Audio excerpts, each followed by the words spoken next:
So hello students, आज की इस वीडियो में हम डिस्कस करने वाले हैं class 12th chemistry 347 FZ code के पेपर को। दोस्तों ये बहुत ही ज़्यादा इंपॉर्टेंट क्वेश्चन पेपर है, आप खुद ही पहले देख लीजिए। हम ऐसे ही नहीं दोस्तों पेपर्स लेकर आते हैं, जो भी क्वेश्चन पेपर लाते हैं ना उसमें कुछ ना कुछ इम्पॉर्टेंट खास बात होती है। जैसे इस क्वेश्चन पे देखिए, क्वेश्चंस ऐसे ऐसे पूछे गए हैं ना जो कि दोस्तों 7 सेटों में केवल दो ही सेट में ऐसे क्वेश्चंस आते हैं। जैसे कि यहाँ पर देख लीजिए, ज्यामितीय समवाय पूछा गया है, मुक्त मूलक क्लोरीन से बनने वाले संभावी मोनोक्लोरीन की सकारात्मक समवायता पहचानिए। कॉन्सेप्चुअल सवाल पूछे गए इसमें ज़्यादातर, जैसे Fe+2 अपचायक जबकि Mn+2 एक ऑक्सीकरण के, बताइए क्यों, ये भी क्यों बताइए, ये क्यों उत्प्रेरक का कार्य करते हैं, क्यों इसकी कोबाल्ट HCl में नहीं घुलता, क्यों। स्टूडेंट्स न्यूमेरिकल्स पे पूछे गए, यहाँ पर देखिए इनमें ये सभी रंगहीन है, क्यों बताइए, ये अनुचुंबकीय प्रतिचुंबकीय क्यों बताइए। स्टूडेंट्स देखिए इस तरह के क्वेश्चंस आए हुए हैं यहाँ पर आपको। और भी दोस्तों इसमें खास बात ये है कि यहाँ पर आपको क्या होता है जब वाले क्वेश्चंस भी दिखेंगे जो कि हम आपको बहुत ही आसान तरीके से सॉल्व कराएंगे, पूरा पेपर सॉल्व कराएंगे। आप देख लीजिए, मेहनत से आपके लिए हमने सॉल्व करके ये पेपर लाए हुए हैं। एंड इस मेहनत के लिए आप एक प्यारा सा लाइक भी जरूर कर दीजिएगा।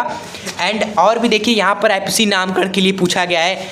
एंड उसके बाद आप देखेंगे यहाँ पर ये क्वेश्चन पूछा गया है अभिक्रिया से संबंधित, जिसमें आपको बहुत परेशानी होती है ना, बहुत ही इजी तरीके से सारे क्वेश्चंस आपको सॉल्व कराएंगे हम यहाँ पर। ठीक है स्टूडेंट्स, फिर पेपर एंड हो जाएगा। ठीक है, सो चलिए क्यों कर रहे हैं वेट, अपने आज के इस बहुत ही ज़्यादा इंपॉर्टेंट क्वेश्चन पेपर को सॉल्व करते हैं एक एक करके। ठीक है, और इस वीडियो को दोस्तों हमारी मेहनत के लिए लाइक तो कर ही दीजिएगा और अपने दोस्त मित्रों को शेयर भी अवश्य कर दीजिएगा, जिससे उन्हें भी दोस्तों इस पेपर का फ़ायदा मिले, इस वीडियो का फ़ायदा मिले जो इतनी मेहनत हम कर रहे हैं। ठीक है, ज़रूर शेयर कर दीजिएगा। और चैनल पर नए हो तो एक बात है, स्टूडेंट दिल से सब्सक्राइब करके हमारे साथ जुड़ जाए, क्योंकि आगे भी इस तरह के प्रैक्टिस क्वेश्चन पेपर लाकर आने वाले आपके लिए। ठीक है, और कमेंट में भी जरूर बताइएगा कौन से पेपर हम लेकर आएंगे। देखिए यहाँ पर स्टार्ट करते, सबसे पहला क्वेश्चन है कि 5 ग्राम NaOH 450 ml विलियन में घुला है। स्टूडेंट्स विलियन की मोलरता है स्टूडेंट्स। ठीक है, देखिए मोलरता आप कैलकुलेट करेंगे सिंपल आसान तरीके से, तो इसका जो आंसर आ जाएगा वो ऑप्शन नंबर 4 आ जाएगा। ठीक है, सेकेंड है संकुल K3 cobalt C2O4 whole thrice में कोबाल्ट की ऑक्सीकरण संख्या है स्टूडेंट्स। ठीक है, हमसे यहाँ पर कोबाल्ट की ऑक्सीकरण संख्या पूछा गया है, तो आप x मान कर निकाल लीजिए। ठीक है, x मान कर आप कैलकुलेट करेंगे तो ये आएगा। और ये टॉपिक ऑक्सीकरण संख्या कैसे निकाला जाता है उप सहसंयोजक यौगिक का, इस पर हमने वीडियो भी बना रखी है अच्छे तरीके से, बस समझाया हुआ है, आप देख सकते हैं। अगर आपको नहीं आता स्पेशली आप 5 से 6 मिनट में आप सीख जाओगे उस वीडियो से। सर्च करना है उप सहसंयोजक यौगिक की ऑक्सीकरण संख्या कैसे निकालें, एजुकेशन शस्त्र। ठीक है, बहुत ही अच्छे तरीके से सीख जाएंगे। अब देखिए हम बढ़ते हैं नेक्स्ट क्वेश्चन की ओर। अब देखिए हमारा अगला क्वेश्चन पूछा गया है यहाँ पर कि ऐसा संक्रामक तत्व जिसमें परिवर्तनीय ऑक्सीकरण अवस्था नहीं पाई जाती है। ठीक है, तो वो होता है हमारा स्कैंडियम स्टूडेंट्स। ठीक है, आगे बढ़े, अगला क्वेश्चन है यौगिक जिसमें क्षारीय प्राबल्य सबसे अधिक होता है, यानी कि कौन सा इसमें से यौगिक है जिसमें दोस्तों क्षारीयपन है वो सबसे ज़्यादा होता है, तो वो है आपका C3 होल थ्राइस N। ठीक है स्टूडेंट्स, इसके पास जो इलेक्ट्रॉन है वही दान करता है और सबसे तेजी से करता है। इनके पास भी तो लोन पेयर है, इनके पास भी लोन पेयर है, इनके पास भी लोन पेयर है, लेकिन ये सबसे तेज दान करता है स्टूडेंट्स, इसलिए इसका क्षारीयपन मतलब कि क्षारीय प्रबलता वह सबसे अधिक है। यौगिक जो डाइसैकेराइड नहीं है स्टूडेंट्स। ठीक है, तो सुक्रोज आपका डाइसैकेराइड नहीं है, आप सभी जानते हैं। निम्नलिखित में से कौन से यौगिक की पहचान टालिन अभिकर्मक से होती है। स्टूडेंट्स टालिन अभिकर्मक से आप एल्डिहाइड को पहचानते हो, किसको, एल्डिहाइड को, ये हो जाएगा आंसर।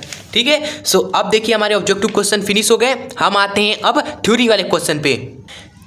दूसरा का पहला 30 ग्राम एथिलीन ग्लाइकॉल C2H6O2 को 450 ग्राम जल में मिलाया गया, निम्नलिखित की गणना करनी है। विलियन के हिमांक में अवनमन। ठीक है, ये आपको निकालना है।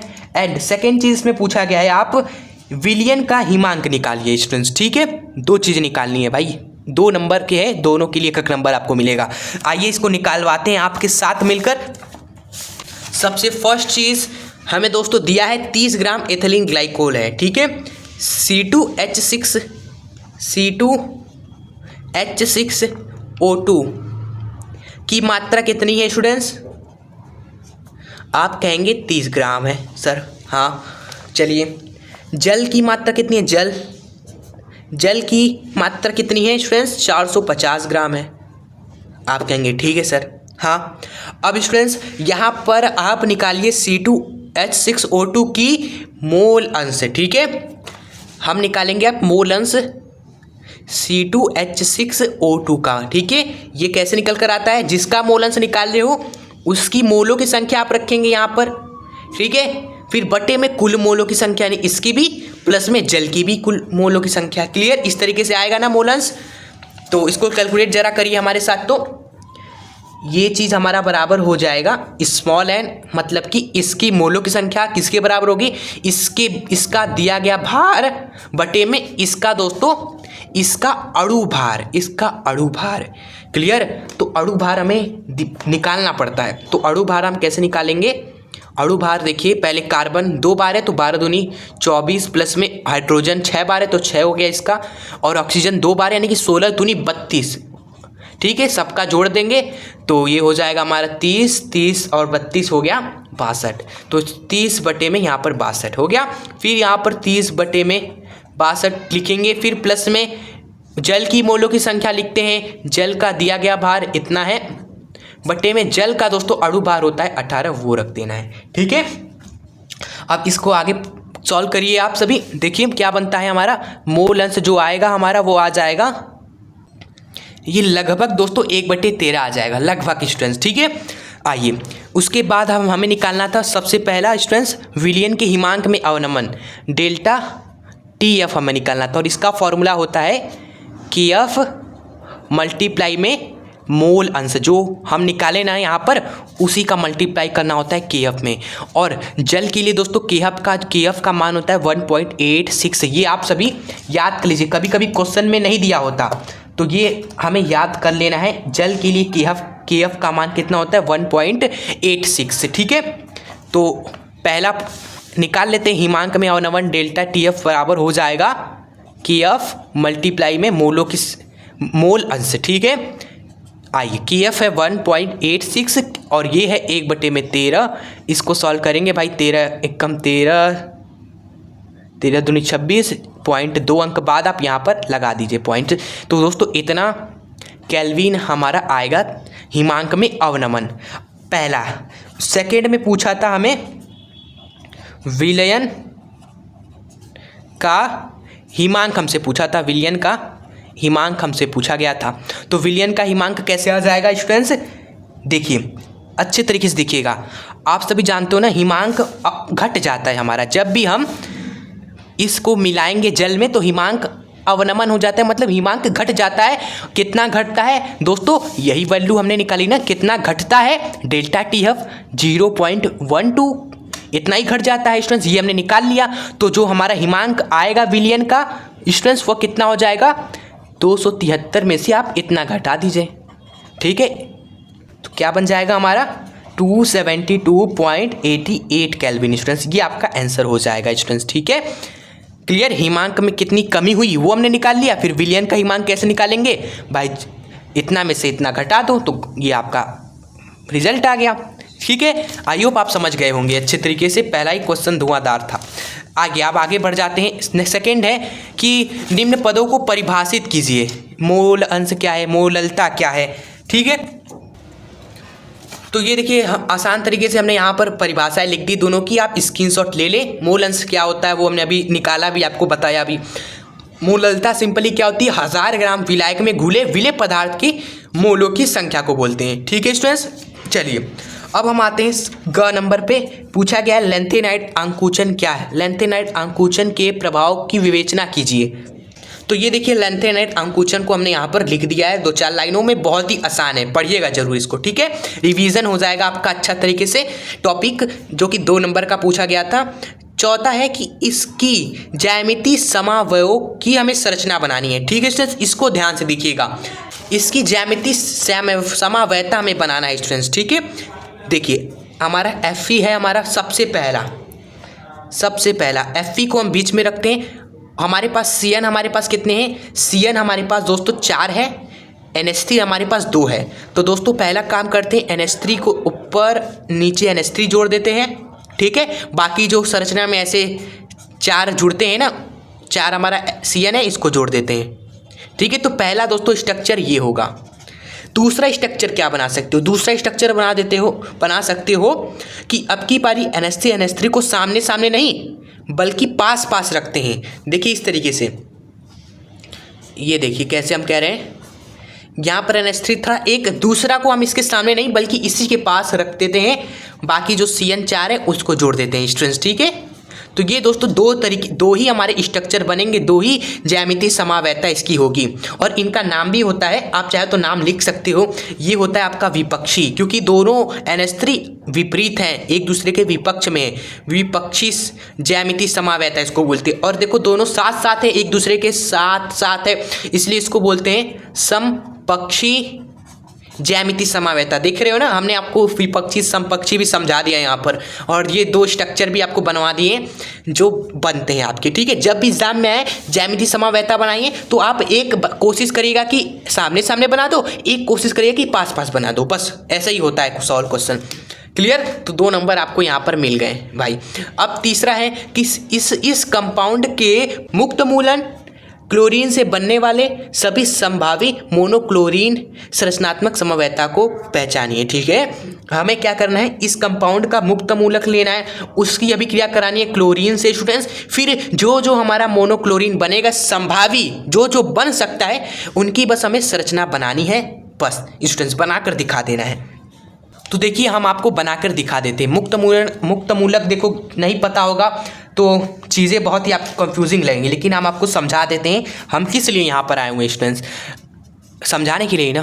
कंपाउंड है आपका CH3 CH2 CH2 CH3, compound है आपका, कंपाउंड है हमारा CH3 CH2 CH2 and CH3 students, ठीक है। लेकिन इस कंपाउंड का हमें दोस्तों मुक्त मूलक बनाना है, मुक्त मूलक। हाँ, तो मुक्त मूलक कैसे बनता है, मुक्त मूलक हमारा दोस्तों, मुक्त मूलक कैसे बनता है, ध्यान से सुनिएगा।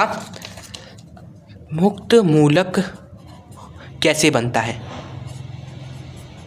मुक्त मूलक बनाने के लिए दोस्तों आपको हाइड्रोजन निकाल कर आपको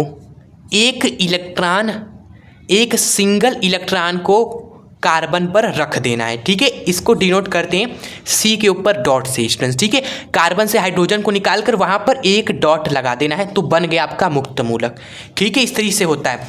तो यहाँ पर दोस्तों हम क्या करते हैं, पहले इस वाले कार्बन से एक हाइड्रोजन निकाल देते हैं, तो एक हाइड्रोजन निकलेगा तो केवल 2 ही हाइड्रोजन रह गया, और यहाँ पर एक इलेक्ट्रॉन को इस तरीके से दिखा देते हैं, तो ये बन गया मुक्त मूलक। अब इसकी अभिक्रिया करा दीजिए क्लोरीन से, और बताइए क्या बनेगा। आप तो स्टूडेंट्स इस अभिक्रिया में बन जाएगा आपका CH3 CH2 जिधर इलेक्ट्रॉन है उधर क्लोरीन चला जाएगा। क्लियर। एक इलेक्ट्रॉन क्लोरीन लेकर चला जाएगा और 2 इलेक्ट्रॉन हो जाएंगे तो बंद बन जाएगा आपका सिंपली, ठीक है। तो एक दोस्तों मोनोक्लोरीन आपका ये बन गया। दूसरा दोस्तों ये भी हो सकता है ना कि आप ये यहाँ पर नहीं बल्कि इस वाले कार्बन से हाइड्रोजन निकालो और वहाँ पर आप एक इलेक्ट्रॉन को दिखाओ, तो संभावी, देखो यहाँ पर लिखा है संभावी जो हो सकता है। तो दूसरा ये हो सकता है कि अब की पारी हम दोस्तों क्या करें, इधर से नहीं बस कि इस कार्बन से हाइड्रोजन को निकालकर यहाँ पर हम इस तरीके से एक इलेक्ट्रॉन दिखा दें, ठीक है। फिर वही अभिक्रिया कराए क्लोरीन की, देखिए क्या हमारा प्राप्त होता है। इस वाले केस में अब हमारा यहाँ पर क्लोरीन आकर जुड़ जाएगा, ठीक है स्टूडेंट्स। तो अब क्लोरीन यहाँ पर आकर जुड़ जाएगा, तो एक कंपाउंड दोस्तों और आपका तैयार हो जाएगा स्टूडेंट्स, ठीक है। तो आप निकाल लीजिएगा क्या बनेगा, फिर यही आपका खत्म, अब इसके अलावा कुछ नहीं होगा स्टूडेंट्स, ठीक है। इस तरीके से आपको हर एक कंपाउंड बनाकर दिखाना है इस कंपाउंड के मुक्त मूलन की अभिक्रिया क्लोरीन से कराने के बाद, ठीक है। जो हो सकता था, आई होप आपको समझ में आया होगा। नहीं आया तो कोई बात नहीं, ऐसे क्वेश्चन तो मान लो सालों में कभी कभी आ जाते हैं, 2-3 साल में 1-2 बार आ जाते हैं कभी कभी, ठीक है। तीसरे के बाद दूसरा है कि फिनॉल अम्लीय गुण प्रदर्शित करता है, लेकिन जो एथेनॉल है लगभग उदासीन होता है, कारण सहित हमें समझाना है, ठीक है। हमने वीडियोस में भी आपको बताया था, आप सभी जानते हैं मेन चैनल हमारा एजुकेशन शास्त्र है, जो स्टूडेंट्स शुरू से हमसे जुड़े हुए हैं उस चैनल से भी और इधर भी।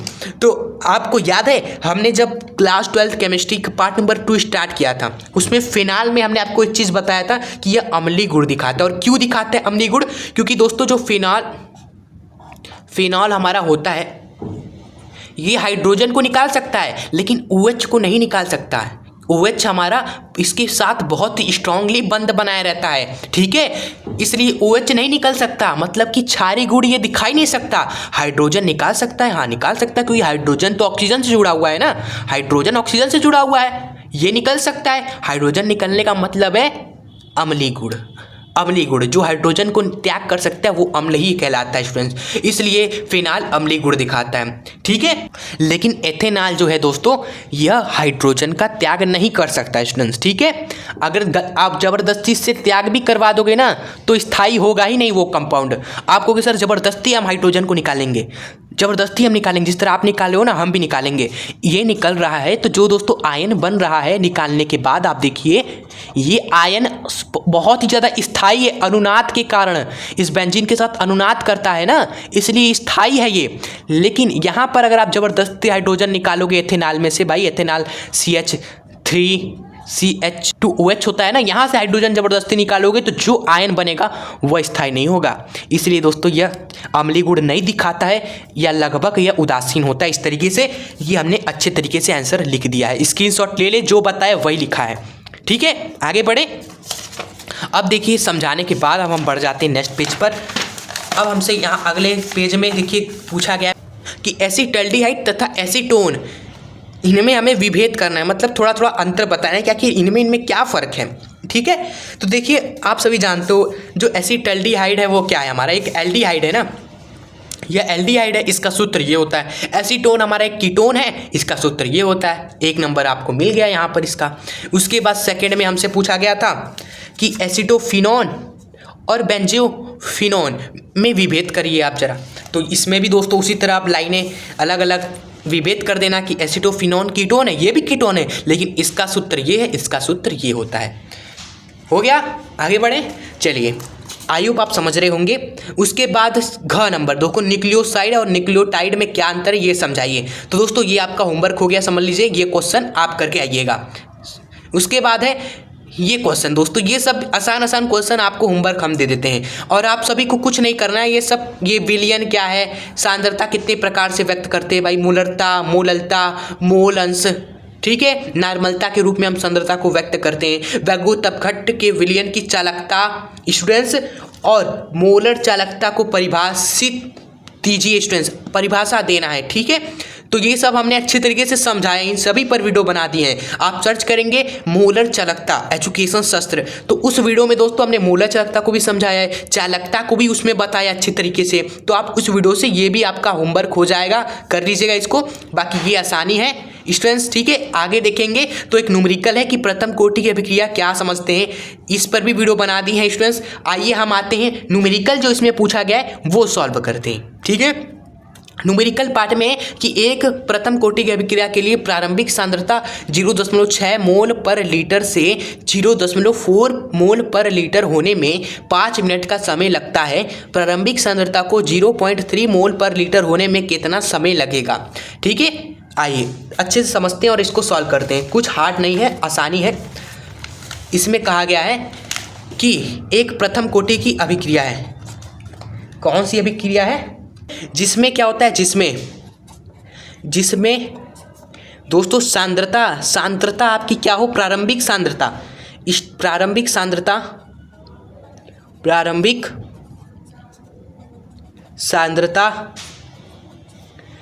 0.6 है, ठीक है।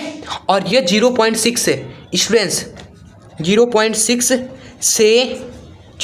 से 0.4 हो जाता है, ठीक है। 0.6 से 0.4 हो जाता है 5 मिनट में, यानी कि इतना से इतना हो जाता है। लगा समय इसमें कितना है, इसमें लगा समय वह स्टूडेंट्स कितना है, 5 मिनट है आपकी, ठीक है। या बोले तो आप इसको सेकंड में भी कन्वर्ट कर सकते हैं, 60 से गुणा करके 6 पंजे 30 यानी कि 300 सेकंड। इतना समय में इतना से इतना हो गया आपका। क्लियर? तो स्टूडेंट्स एक चीज़ हम निकाल सकते हैं यहाँ पर, ठीक है। चलो इसको मिनट में ही रहने दो, क्या ही हम कैलकुलेशन हार्ड बनाए, ये मिनट में ही रहने दो। हम एक चीज़ निकाल सकते हैं, अभिक्रिया का वेग। अभिक्रिया का वेग तो लिखेंगे तब जो वेग होगा वो क्या हो जाएगा, सांद्रता में परिवर्तन बटे में समय। सांद्रता में कितना परिवर्तन हुआ भाई, इतना से इतना हो गया, मतलब कि चेंज 0.2 का हुआ और समय 5 लगा, मतलब कि स्टूडेंट्स इसको डिवाइड कर देंगे स्टूडेंट्स तो कितना आ जाएगा 0.04 ये आएगा स्टूडेंट्स, ठीक है। यूनिट वगैरह की बात करें तो इतना मोल पर लीटर मिनट आएगा स्टूडेंट्स, ठीक है। ये आ जाएगा यूनिट भी हमारा। आगे बढ़ते हैं। अब देखिए आगे चीज़ हमें पूछा गया है कि प्रारंभिक सांद्रता से 0.3 होने में कितना समय लगेगा, ठीक है। यानी कि हमसे पूछा गया है कि 0.6 से 0.3 होने में जो लगा समय वह कितना होगा, यही हमसे पूछा गया है, ठीक है। तो यहाँ पर भी दोस्तों समय हम मान लेते हैं, हमें नहीं पता, हम मान लेते हैं माना जो हमें समय लग रहा है वो t लग रहा है, ठीक है। तो यहाँ पर भी हम अभिक्रिया का वेग लिखते हैं जरा, तो देखते हैं क्या होता है। वेग लिखेंगे तो कितना परिवर्तन हुआ 0.3 का, समय t है, ठीक है। और ये वेग हमें पहले से पता है, पहले से हमने निकाला ही ना, इसलिए जो कि ये 0.04 आपका।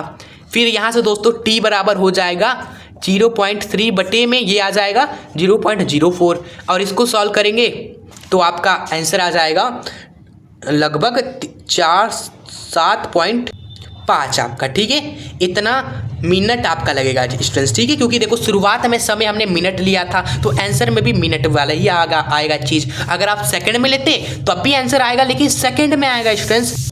सो ये हमारा आंसर हो गया, ठीक है। चलिए अब हम बढ़ जाएं अगले क्वेश्चन की ओर। आई होप आपको अच्छे समझ में आया होगा। अगला है कि कारण सहित स्पष्ट कीजिए। और एक बात है, अगर आपको वीडियो पसंद आ रही है, आपको चीज़ें समझ में आ रही है तो आप कमेंट में साथ साथ बताते चले हमें, ठीक है। और हमारे मेन चैनल से आप जुड़ना ना भूलें, उसमें क्लास 12th केमिस्ट्री में जो आपका पार्ट नंबर 2 है ऑर्गेनिक केमिस्ट्री, उसको हम अच्छे से आपको कवर कराए जा रहे हैं, ठीक है। और हर एक इंपॉर्टेंट रिएक्शन उसमें बता रहे हैं। आप देख रहे हो जो यहाँ पर रिएक्शंस पूछे गए ना, ये सब कुछ आपके लिए बहुत ईजी हो जाएगा अगर आपने हमारी वीडियोस को देखा है, ऑर्गेनिक केमिस्ट्री की वीडियोस देखी है तो बहुत ही आसान हो जाएगा आगे वाले क्वेश्चन, ठीक है। चलिए कोई नहीं, आप बाद में इस वीडियो के बाद class 12th chemistry part 2 playlist में जाकर आप चीज़ें जरूर कवर कर लें, ठीक है। चलिए हम देखते हैं। आप चौथा इसमें कारण सहित आपको स्पष्ट करना है कि जो फेरिक आयन है वो अपचायक है, बल्कि जो मैग्नीज आयन है वो एकाक्षी कारक है। क्यों, ठीक है, इसका क्या कारण है। सो इसका कारण यह है दोस्तों कि जो फेरिक आयन होता है ना, इसको आप Fe+2 का Fe+3 में आक्सीकरण संभव है, वह स्थायी भी है। मगर जो मैग्नीज आयन है इसको आप Mn+3 में आक्सीकरण स्थायी नहीं होता है, ठीक है। इसको इसमें बदल दोगे, लेकिन इसको इसमें आप बदलोगे तो स्टूडेंट्स वह स्थायी नहीं रहेगा, ठीक है। इस कारण दोस्तों Fe+2 अपचायक है, जबकि Mn+2 आक्सीकारक है, ये अपचायक नहीं है, Mn+2 अपचायक नहीं है स्टूडेंट्स, ठीक है। आई होप आपको समझ में आ गया होगा। क्लियर। अब नेक्स्ट क्वेश्चन इसमें पूछा गया है कि स्कैंडियम एक संक्रामक तत्व है, लेकिन Zn आपका एक संक्रामक तत्व नहीं है। संक्रामक तत्व अगर आपने हमसे पढ़ा होगा ना, तो हमने संक्रामक तत्व में आपको ये चीज़ बताई थी कि दोस्तों जिंक आपका संक्रामक तत्व क्यों नहीं होता, क्योंकि दोस्तों ये इस संक्रामक तत्व होता कौन है, जिसके डी कक्षक अयुग्मित होते हैं। लेकिन जिंक का दोस्तों जो डी कक्षक होता है, डी कक्षक, यह डी कक्षक आपका अयुग्मित नहीं होता, अयुग्मित ये होता ही नहीं है। तो काहे का संक्रामक तत्व नहीं है, संक्रामक तत्व, ठीक है। अगला है कि संक्रामक धातुएं तथा उनके यौगिक उत्तम उत्प्रेरक का कार्य करते हैं। क्लियर। क्यों, आइए आपको बताते हैं। सिंपल सा बात है भाई, संक्रामक तत्व के पास हमारे होते हैं डी ऑर्बिटल, डी कक्षक, और इनकी खासियत ये है कि इनके पास क्षमता होती है, आक्सीकरण संख्या बदलने की क्षमता इनके पास होती है, इसलिए ये अच्छे उत्प्रेरक का कार्य करते हैं, ठीक है। संक्रामक धातु के पास 3D 4S ये सभी इलेक्ट्रॉनिक की उपलब्धता होती है, वो आक्सीकरण अवस्था बदलने की क्षमता होती है, इसलिए यह उत्तम उत्प्रेरक का कार्य करते हैं। ठीक है, स्क्रीनशॉट ले ले। आइए हम बढ़ते हैं नेक्स्ट क्वेश्चन की ओर, जो कि पूछा गया है कि कॉपर HCl में नहीं घुलता क्यों? क्योंकि देखिए हमारा कॉपर एवं हाइड्रोजन ये आपस में नहीं घुल सकते, क्योंकि देखिए यह जो कॉपर होता है वह हाइड्रोजन से कम प्रतिक्रियाशील होता है। हाइड्रोजन से क्रियाशील होता ही नहीं है स्टूडेंट्स। क्रियाशील जब होता ही नहीं है तो क्यों रिएक्शन करेगा, क्यों घुलेगा? नहीं घुलेगा, सिंपल सा 1 नंबर का क्वेश्चन था। सेकंड में पूछा गया कि क्या आप जिंक के पात्र में कॉपर सल्फेट का विलयन रख सकते हैं स्टूडेंट्स? क्यों नहीं रख सकते कि नहीं ये बताना है, कारण भी बताना है। तो ये देखिए सिंपल सा वही विद्युत रासायनिक श्रेणी वाला कॉन्सेप्ट लगाएंगे, क्वेश्चन को आंसर कर देंगे कि विद्युत रासायनिक श्रेणी में जो आपका जिंक होता है वह कॉपर से ऊपर आता है। तो ये जिंक का आपका एक पात्र है, ये जिंक का आपका पात्र है, मान लो एक आपका पात्र है जिंक का स्टूडेंट्स। ठीक है, अब इसमें आप कह रहे हो कि कॉपर डाल सकते कि नहीं, कॉपर सल्फेट डाल सकते हैं कि नहीं? नहीं डाल सकते, क्योंकि जिंक आपका विद्युत रासायनिक श्रेणी में दोस्तों ऊपर आता है। अब जो ऊपर आता है ना वह दोस्तों अपने नीचे वाले को विस्थापित कर देता है। ठीक है, और ये कॉपर सल्फेट स्ट्रेंस, इसलिए दोस्तों ये जिंक कॉपर सल्फेट को उसके विलयन में से विस्थापित कर देगा, रिएक्शन वगैरह यहाँ पर कर लेगा, अभिक्रिया वगैरह यहाँ पर कर लेगा। ठीक है, तो आप ही सोचो ये जिंक का धातु जिसमें जिंक जो जिंक से बना है वह इसके साथ रिएक्शन कर देगा, तो जिंक के पात्र में तो छेद हो जाएंगे भाई, जिंक में छेद हो जाएंगे इस तरीके से। ठीक है, क्योंकि वहाँ छेद क्यों हो जाएंगे, क्योंकि भाई वहाँ का जिंक उठकर इसके साथ रिएक्शन करने लगेगा। तो ऐसा कारण है, ये अच्छी तरीके से हमने बता दिया क्यों हम नहीं रख सकते, क्योंकि जिंक कॉपर से ऊपर आता है इसलिए ये कॉपर को विस्थापित कर देगा और जिंक के पात्र में छेद हो जाएंगे, यह कारण है। इस कारण से दोस्तों हम नहीं रख सकते, नहीं। क्लियर? चलिए अब आते हैं हम ख नंबर पे। ये देखिए न्यूमेरिकल पूछा गया है। ठीक है, सक्रियण ऊर्जा क्या होती है आपको समझाना है। आप सर्च करेंगे सक्रियण ऊर्जा एजुकेशन शास्त्र, समझ लीजिएगा उस वीडियो में। एंड न्यूमेरिकल वाला पार्ट क्वेश्चन हम आपको होमवर्क में देंगे, लेकिन आपको फार्मूला वगैरह बता दे रहे हैं। यहाँ पर लगातार बोलते बोलते स्टूडेंट्स थकान हो जाती है ना, इसलिए कुछ चाहते हैं कि आपको होमवर्क भी दें कि ज़रा आप भी थोड़ा प्रैक्टिस कर लें, क्योंकि एग्ज़ाम में आपको ही करना होगा और यहाँ पर हम सिखाने भी आए हैं, इसलिए हम आपको यहाँ पर सिखा देते हैं और आप ज़रा प्रैक्टिस करिएगा इसको सॉल्व करने की। हमसे पूछा है, पढ़िए ज़रा तो, 600 केल्विन ताप पर एथिल आयोडाइड निम्नलिखित अभिक्रिया द्वारा अपघटन में प्रथम कोटि वेग स्थिरांक इतना है। इसी अभिक्रिया का सक्रियण ऊर्जा में दिया हुआ है। 700 केल्विन ताप पर वेग स्थिरांक की गणना कीजिए। देखिए पहला है स्थिति कि तापमान हमारा 600 है पहले में। ठीक है, जब तापमान 600 है तो वेग स्थिरांक कितना है? 1.6 × 10⁻⁻5 सेकेंड इनवर्स है। ठीक है, अब कहा गया तापमान इतना है, अब तापमान कितना है? 700 है। तब आपसे पूछा है वेग स्थिरांक क्या होगा, तब जो नया वेग स्थिरांक है ये क्या होगा स्टूडेंट्स। ठीक है, ये आपको निकालना है। और एक चीज़ दिया हुआ है यहाँ पर, सक्रियण ऊर्जा दी हुई है आपको, कितनी है सक्रियण ऊर्जा? 209 गुणे में 10⁻³ जूल पर मोल स्टूडेंट्स। ठीक है, हमने 10⁻³ से गुणा कर दिया क्योंकि ये किलो में था इसलिए। क्लियर? अब हमसे पूछा है ये K2 का मान, इसके कैसे निकालेंगे स्टूडेंट्स? एक फॉर्मूला होता है जो हमने आपको सिखा रखा है, हम जानते हैं। एक फॉर्मूला होता है, वो होता है log K2 बटे में K1 बराबर होता है EA बटे में 2.303 बटे में R और ब्रैकेट में 1/T1 - 1/T2 स्टूडेंट्स। ठीक है, T1 पता है, T2 पता है, सब कुछ हमें पता है दोस्तों, ये भी हमें पता है। बात करें R की तो स्टूडेंट्स R का मान होता है 8.314। ठीक है, बात करें स्टूडेंट्स यहाँ पर K1 की तो K1 भी हमें देखो यहाँ दिया हुआ, K2 यहाँ से आपको फाइंड करना पड़ेगा। ये जरा हार्ड कैलकुलेशन है जो कि आपको ट्राई करना है, कोशिश करना है स्टूडेंट्स। ठीक है, आप ट्राई करिएगा, इस क्वेश्चन को आंसर निकालने की कोशिश करिएगा। हम जानते थोड़ा हार्ड है, लेकिन आपसे नहीं होगा तो किससे होगा। ठीक है, ये भी तो बात है।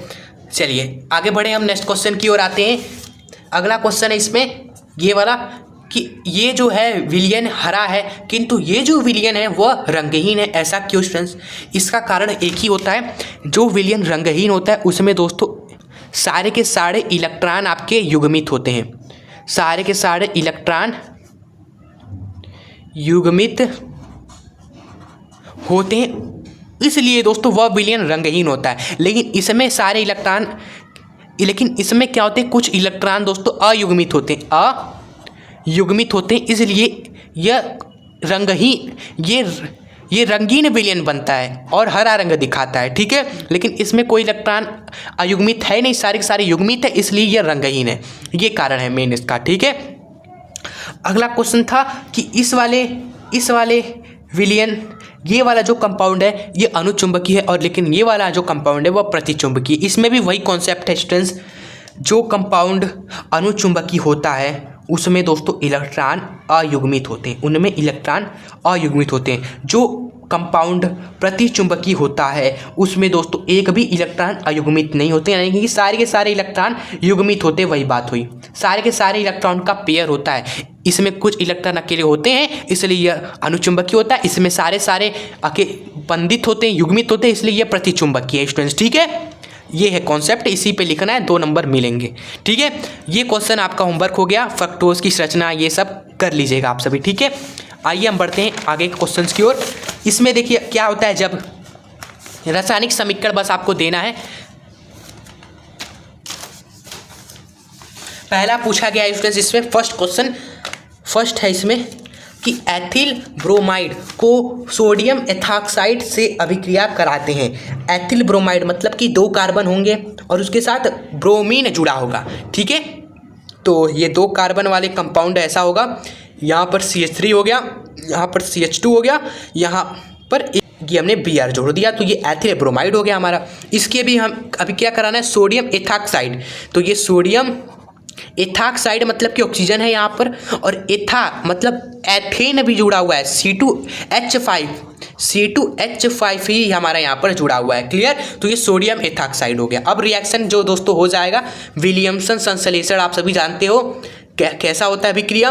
ये Br Na के साथ जुड़ जाता है, बाकी बचा कुचा आपस में जुड़ जाते हैं, ठीक है।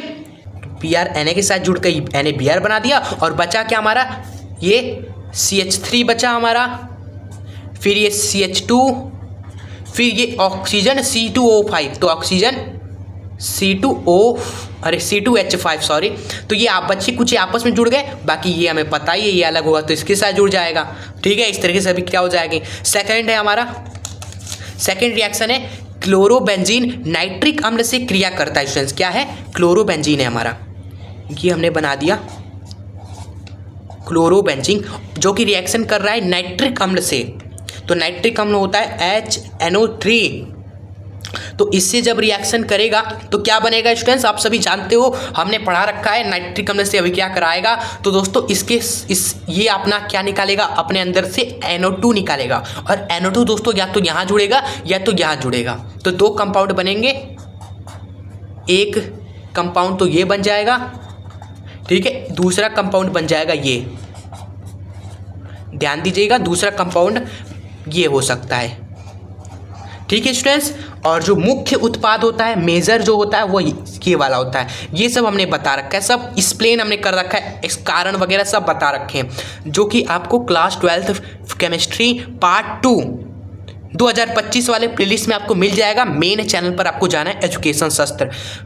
चलिए अगला हमसे पूछा गया है, ये क्लोरोबेंजीन को जली सोडियम हाइड्रोक्साइड के साथ 623 केल्विन तथा 300 वायुमंडलीय दाब पर गर्म करते हैं, ठीक है। तो आइए हम भी गर्म करते हैं। सो ये वाला आइए क्वेश्चन सॉल्व करते हैं। थर्ड वाला, थर्ड में हमसे कहा गया है कि ये क्लोरोबेंजीन है आपके पास, ठीक है, इसकी रिएक्शन आप करा रहे हो सोडियम हाइड्रोक्साइड मतलब कि NaOH के साथ, और तापमान कितना है 623 केल्विन है, दाब कितना है 300 वायुमंडलीय है, ठीक है। और ये सब दोस्तों अभिक्रिया आपकी क्या होती है, जिसमें तापमान ज़्यादा, दाब ज़्यादा होता है, और NaOH के साथ अभिक्रिया करा रहे हो तो आपका बनता है फिनॉल। ये क्लोरीन आपका Na के साथ जुड़ गया, और OH आपका सीधे यहाँ पर जुड़ जाता है, ठीक है। ये आपकी अभिक्रिया हो जाएगी। उसके बाद है स्टूडेंट चौथा कि क्लोरोबेंजीन सल्फ्यूरिक अम्ल के साथ अभिक्रिया करता है, ठीक है। तो क्या बनेगा स्टूडेंट्स, ये भी दोस्तों हमने बता रखा है वीडियोस में अपने अच्छे से, ये क्लोरोबेंजीन है, ये सल्फ्यूरिक अम्ल के साथ अभी क्या कर रहा है, यानी कि H2SO4 के साथ रिएक्शन करेगा। तो दोस्तों इसमें भी दो प्रोडक्ट बनेंगे। जो सल्फ्यूरिक अम्ल होता है वो SO3H को दोस्तों क्या करता है, या तो यहाँ जुड़ता है या तो यहाँ जुड़ता है, ठीक है। जैसे NO2 यहाँ जुड़ा था NO2, उस तरह ये आपका निकालेगा SO3H, ठीक है। तो SO3H या तो यहाँ जुड़ जाएगा नीचे, या तो दोस्तों पॉसिबिलिटी होगी SO3H की जुड़ने की यहाँ पर, ठीक है। तो ये आपकी अभिक्रिया होगी और दो प्रोडक्ट बनेगा। मेजर आपका जो मुख्य उत्पाद होगा इसमें वह यही होगा, नीचे जो जुड़ता है उसमें। क्लियर।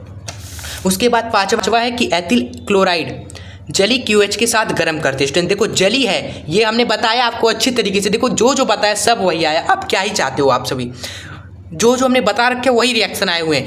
एथिल क्लोराइड जली मतलब कि एक्वस QH के साथ अभी क्या करता है, तो इस रिएक्शन में दोस्तों आपका बन जाता है प्रोडक्ट, उत्पाद क्या बनता है, एल्कोहल। स्टूडेंट्स एल्कोहल बनता है स्टूडेंट्स। तो ये आप जरा आप ट्राई करिएगा दोस्तों, ये क्वेश्चन आप ट्राई करिएगा, हम चाहे वो भी बता दे भाई, इसमें कोई दिक्कत नहीं है, आप ट्राई करिएगा। अगर ये कुछ नहीं आ रहा तो आप ये देख सकते हैं, ठीक है। IUPAC नाम दोस्तों यहाँ पूछा गया है। क्लियर। तो इस सभी के IUPAC नाम हम आपको बता देंगे, लेकिन कोई नहीं, वीडियो बड़ी होगी तो आपको बने रहना होगा, ठीक है। आज के लिए सब कर रहे हैं दोस्तों, हमें बस इसी में खुशी मिलती है कि आपको फ़ायदा हो एग्जाम में, आपको लगे नहीं कि हार्ड है चीज़ें, बहुत ही आसान होती है केमिस्ट्री। बस बात यह है कि आपको चीज़ें सही तरीके से बताई जाए, जो आपके लिए रिलेवेंट है वो आपको बताई जाए और समझाया जाए उसको, तो एग्ज़ाम में उससे बाहर नहीं आता। जैसे ये क्वेश्चन है, इसका IUPAC नाम हम लिख देते हैं। आप काउंटिंग करेंगे यहाँ से 1 2 3 4 5, ठीक है। तो 5 कार्बन है, पेंटेन 5 कार्बन है। और यहाँ पर देखो दूसरे नंबर पे यहाँ पर CH3 है, ठीक है। तो 2 नंबर पे, ठीक है, 2 नंबर पे 2 CH3 मतलब कि डाई मैथिल है स्टूडेंट्स, ठीक है। ये हमने M लिखा हुआ है, डाई मैथिल है। क्लियर। एंड एक 4 नंबर पे भी दोस्तों एथिल है हमारा, ठीक है। तो कॉमा देके 4 नंबर पे भी हमारा एक क्या है, मैथिल है। मैथिल ये M क्यों नहीं बन रहा मुझसे, ठीक है। अब उसके बाद हमारा दोस्तों 5 कार्बन के लिए आप लिख दोगे पेंट, ठीक है। और 3 नंबर पे आपका OH मतलब कि ऑल है, तो यहाँ पर पेंट 3 आल, इस तरीके से आपको लिख देना है, ठीक है। गंदा हो गया, मुझे भी नहीं अच्छा लग रहा, लेकिन कोई नहीं, पता नहीं क्यों। उसके बाद देखिए सेकेंड है, ये रिएक्शन भी बहुत आसान है, ये नंबरिंग हम कर देते हैं 1 2 3, ये हमने नंबरिंग कर दिया स्टूडेंट्स। आप देखिए, आप लिखेंगे प्रोपेन 1 2 3 ट्राई ऑल, क्योंकि 3 ऑल है ना, तो ट्राई ऑल आप कर देना, ठीक है। इसमें देखिए स्टूडेंट्स, इसमें आपका एक ईथर है स्टूडेंट्स, ठीक है। तो ईथर का नाम लिखते हैं। इस ईथर का नाम कैसे लिखेंगे, पहले इसका नाम लिख दीजिए। इसका नाम क्या होगा स्टूडेंट्स, ये कौन सा ग्रुप है, C2H5 मतलब कि एथिल ग्रुप है, तो लिखेंगे एथिल। इस ग्रुप का क्या नाम है, इस ग्रुप का नाम है आइसोब्यूटाइल, इसका नाम है आइसोब्यूटाइल स्टूडेंट्स, ठीक है। तो इसका नाम है आइसोब्यूटाइल,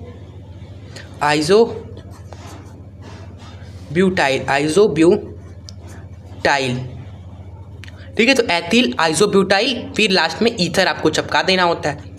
क्लियर। उसके बाद इसका नाम लिख देते हैं हम सभी। देखिए यहाँ पर OH है, तो यहाँ से नाम लिखेंगे, नामकरण करेंगे 1 2 3 4 5 6। क्लियर। तो यहाँ पर नाम कैसे हो जाएगा, नाम हो जाएगा 2,6 पर हमारे 2 मैथिल है, 2,6 डाई मैथिल आप लिखोगे, ठीक है। फिर उसके बाद ये पूरा कंपाउंड है फिनॉल, तो 2,6 डाई मैथिल फिनॉल, ठीक है। चलिए पांचवा में देखिए, यहाँ पर क्लोरीन भी है, ये भी है, ये भी, यहाँ पर OH है, ये क्या है, एक OH ग्रुप है, तो यहाँ से नामकरण स्टार्ट होगा 1 2 3 4 5। तो स्टूडेंट्स नामकरण कैसे लिखोगे, देखो 2 पर एवं 3 पर मैथिल है, तो 2,3 डाई मैथिल लिख देना आप सभी, ठीक है। फिर उसके बाद 4 नंबर पे क्लोरो भी है, तो 4 नंबर पे आप डालकर क्लोरो लिख देना, क्लोरो। क्लियर। उसके बाद कुछ है नहीं। अब देखो 5 है, 5 के लिए हम लिख देंगे पेंट और 1 नंबर पे ऑल है, पेंट 1 ऑल। ये देखो कितना अच्छे तरीके से नामकरण हो गया इसका, ठीक है। आई होप आपको समझ में आ गया होगा ये पूरा आईपीसी नामकरण सेक्शन। उसके बाद दोस्तों अगर ये आईपीसी नामकरण आपको नहीं आ रहा तो ये आप रिएक्शंस कर सकते हैं। यहाँ पर इतने सारे रिएक्शंस इसमें दिए हुए हैं जो कि आपको करना पड़ेगा अगर आपको आईपीसी नामकरण नहीं पसंद है। तो देखो ये रिएक्शन जब होगा तो आप देखिए फिनॉल, ये जो बेंजीन है इससे तो ये तो अलग नहीं होगा। क्या ये आप तोड़ सकते हो? नहीं तोड़ सकते हैं ना, तोड़ सकते हो आप ऑक्सीजन के साथ जो जुड़ा हुआ है उसको। तो ये टूटेगा और यहाँ पर HBr टूटेगा स्टूडेंट्स, ठीक है। तो HBr यहाँ पर टूटा और यहाँ पर ये टूटा, और टूटने के बाद स्टूडेंट्स क्या बन जाएगा देखिएगा, ये बेंजीन के साथ O जुड़ा है माइनस में, ठीक है, क्योंकि ये अलग हुआ तो O माइनस रहेगा। फिर यहाँ पर ये अलग होंगे तो एक H प्लस और एक Br माइनस में अलग होंगे। तो दोस्तों प्लस वाला किसके पास जाएगा? माइनस वाले के पास। तो यहाँ पर फेनॉल बन जाएगा। आपके पास ये डाउट ना है कि सर यहाँ पर Br भी तो जुड़ सकता है, नहीं जुड़ेगा क्योंकि Br माइनस में है और माइनस माइनस कभी भी दोस्तों एक दूसरे से जुड़ते नहीं, हमेशा माइनस प्लस जुड़ता है। तो स्टूडेंट्स ऑक्सीजन माइनस में है तो इसके साथ कौन जुड़ेगा? प्लस वाला जुड़ जाएगा, तो इसलिए अल्कोहल बनता है। रटना पड़ा? नहीं रटना ना पड़े, इस तरीके से हम आपको बता रहे हैं उसका लॉजिक भी। अब देखिए जो बचा कुछ है उसको आपस में जोड़ दीजिए, यही रिएक्शन का नियम होता है। उत्पाद बन गया, फिर बचे कुछ को आपस में जोड़ दीजिए। बचा है हमारा C2H5 और हमारा Br बचा है, इसको आपस में जोड़ दीजिए, रिएक्शन कंप्लीट। अब इस रिएक्शन में देखिए ये जो रिएक्शन है वो क्या है? सल्फोनीकरण है। यहाँ पर दोस्तों 2 प्रोडक्ट बनेगा, 2 उत्पाद बनेगा। मान लो ये कोई ग्रुप है, इसको G हम बोल देते हैं, ये ग्रुप जुड़ा हुआ है, इस यहाँ पर सल्फोनी यानी कि SO3H जुड़ जाए, या तो इसके साथ हमारा यहाँ पर SO3H जुड़ जाए, ये हो सकता है स्टूडेंट्स, ठीक है। उसके बाद ये तीसरा रिएक्शन देख लीजिए, इस रिएक्शन में यहाँ डबल बॉन्ड है H2OH, ये डबल बॉन्ड टूटेगा दोस्तों, ये डबल बॉन्ड टूट जाएगा स्टूडेंट्स, यहाँ पर आपका H जुड़ जाएगा और यहाँ पर OH जुड़ जाएगा। ये रिएक्शन ऐसे हो जाएगा, ठीक है। डबल बॉन्ड टूटा, यहाँ पर H जुड़ जाएगा, यहाँ पर OH जुड़ जाएगा। इस रिएक्शन में दोस्तों क्या हो जाएगा देखिए, अपचयन हो जाएगा। ये जो एल्डिहाइड है इसका अपचयन हो जाएगा और ये एल्डिहाइड से क्या बना देगा? अल्कोहल बना देगा, OH। यहाँ पर देखिए अपचयन कर दीजिएगा, एल्डिहाइड से अल्कोहल बना दीजिएगा, ठीक है, ये करना है। यहाँ पर देखिए SOCl2, ये तापमान के साथ रिएक्शन करा रहे हैं, तो यहाँ पर क्या उत्पाद बनेगा? आप मुझे ट्राई करिएगा, इस क्वेश्चन को ढूंढिएगा, दिमाग लगाइए क्या हो सकता है यहाँ पर, ठीक है। चलिए आगे बढ़ते हैं। नेक्स्ट क्वेश्चन है 7वां स्टूडेंट्स, ब्यूटेन 1 ऑल से ब्यूटेनोइक अम्ल आपको बनाना है, ठीक है। देखिए कैसे बनेगा, ये देखो ब्यूटेनोइक मतलब कि COOH और यहाँ पर 1 ऑल मतलब कि दोस्तों अल्कोहल है। अल्कोहल से कार्बोक्सिलिक अम्ल कैसे बनता है स्टूडेंट्स? यहाँ पर आपको ऑक्सीकरण करना पड़ेगा। ऑक्सीकरण करिए K2Cr2O7 के साथ स्टूडेंट्स, ये आपका प्रोडक्ट बन जाएगा, ठीक है। अगला है ब्यूटेनॉल से ब्यूटेनोइक अम्ल बनाइए स्टूडेंट्स, ठीक है। ब्यूटेनॉल, ये भी दोस्तों ब्यूटेनॉल, ये तो सेम ही क्वेश्चन हो गया ना, ये दोस्तों सेम ही क्वेश्चन हो गया स्टूडेंट्स, ठीक है। ये पता नहीं क्या कहना चाहता है, ब्यूटेनेल क्या होता है? ब्यूटेनल हो सकता है, ब्यूटेनल हो सकता है, ठीक है। अगर ये ब्यूटेनल होगा तब भी दोस्तों सेम ही रिएक्शन आपको करनी होगी, सेम ही रिएक्शन आपको करना है, ठीक है। चलिए ये तो बोनस हो गया हमारे लिए। तीसरा, चौथा, पांचवा ये आप ट्राई करिएगा स्टूडेंट्स, ठीक है। आप ट्राई करिएगा इस बाकी क्वेश्चंस को, उसके बाद जितने भी क्वेश्चन हैं आप इसको ट्राई करिएगा। उसके बाद अथवा में दोस्तों आपको ये सारे क्वेश्चन दिए हुए हैं। आपको क्या करना है, निम्नलिखित यौगिकों में युगलों में विभेद के लिए रासायनिक समीकरण सहित एक रासायनिक परीक्षण लिखना है, यानी इसमें विभेद करने के लिए कोई रासायनिक परीक्षण है वो लिखना है। इसी तरह इनमें इसको छोड़कर ये 3 रिएक्शन खटाखट कर देगा, ठीक है। बहुत ही आसान और वायरल है, क्लियर। उसके बाद ये पेपर फिनिश होता है, ठीक है। ज़्यादा लंबी वीडियो ना हो जाए इसलिए हम यहीं पर एंड करते हैं। अब हमने होमवर्क आपको क्या ही दिया दोस्तों, लास्ट में ही आपको चीज़ें कुछ कही कि ये अभिक्रिया कर लीजिएगा और यहाँ पर इन 3 रिएक्शंस को ट्राई करिएगा और एक ये हमने तो आपको कहा, क्लियर। बाकी सब हमने बताया और कुछ आपको न्यूमेरिकल्स दिए आपको होमवर्क में, ठीक है, कैलकुलेशन वगैरह करने के लिए। बाकी सब हमने सॉल्व करा दिया। कैसी लगी आपको ये वीडियो? आई होप आपको पसंद आई होगी, क्लियर। अगर पसंद आई हो तो जाने से पहले इस वीडियो को लाइक जरूर कर दीजिएगा। अपने फ्रेंड्स को भी ये वीडियो जरूर जाने से पहले शेयर कर दें, क्लियर, ताकि वो भी प्रैक्टिस करें पेपर्स का और उनका भी एग्ज़ाम अच्छा ही जाए। अगर आप सबका अच्छा सोचेंगे तो भगवान आपका अच्छा सोचेगा, और अगर आपका अच्छा होगा तो इसमें हमारी ही खुशी होगी, जो हमारा मेहनत है वो सफल होगा जब आप कमेंट करके जाओगे एग्ज़ाम के बाद कि सर 4 दिया केमिस्ट्री में। ठीक है, बस इसी से हमें खुशी मिलती है। व्यूज़ आए या ना आए स्टूडेंट्स, अगर आपके कमेंट्स आ जाते हैं ना तो बस इसी में ही हमें खुशी मिलती है। यही हमारा समझ लीजिए गुरु दक्षिणा हो गया, जो मेहनत है उसका फल हो गया। ठीक है, सो चलिए चैनल को भी सब्सक्राइब जरूर कर लीजिएगा, क्योंकि आगे आने वाली वीडियोस आपको जरूर मिले, आप उसको प्रैक्टिस अच्छे तरीके से हो उस वीडियोस के थ्रू, इसलिए सब्सक्राइब करके बेल आइकन जरूर प्रेस कर ले। सो अब मिलेंगे आपसे नेक्स्ट वीडियो के साथ, तब तक के लिए आप सभी हंसते रहें, खुश रहें और आगे बढ़ते रहें। जय हिंद, वंदे मातरम।